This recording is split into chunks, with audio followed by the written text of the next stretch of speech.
nous donner des ultimatums et nous dire vraiment si vous ne faites pas ça, on va vous sanctionner, je ne pense pas que ça soit amical dans le cas du Mali, qui a traversé une telle crise.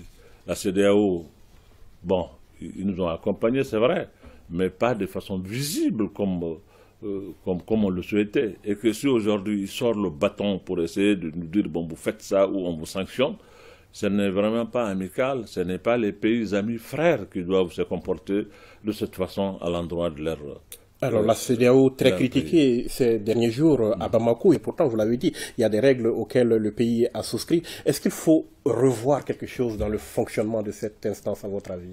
Bon, ça, peut-être il y a des voix plus autorisées que la mienne qui doivent dire ça. Je ne connais pas à fond le fonctionnement de la CEDEAO. Je donne mon point de vue et mes idées, c'est tout.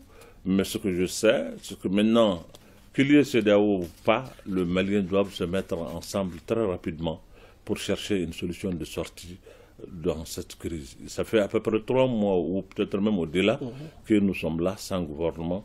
Le pays ne peut pas rester comme ça ne peut pas continuer. Et vous savez, quand vous rentrez dans l'impasse, ce n'est pas la voie par laquelle vous êtes rentré que vous sortez. Il faut qu'on ait le courage de nous assumer et de chercher vraiment une voie de sortie. Si la communauté internationale, y compris CEDEAO, pense aujourd'hui que la présidence de cette transition doit venir à des civils, mais qu'on donne ça à des civils. Le Mali est rempli de cadres et des hommes intègres. Trouvons vraiment cet oiseau rare et puis donc, faisons vraiment On peut se conformer aux exigences de la CEDEAO. Même il faut se conformer pour ne pas vraiment nous exposer à des sanctions, pas seulement de la CEDEAO, mais de la communauté internationale et de tous les partenaires. Je crois qu'on n'a rien à y gagner en nous mettant sur le dos toute la communauté internationale.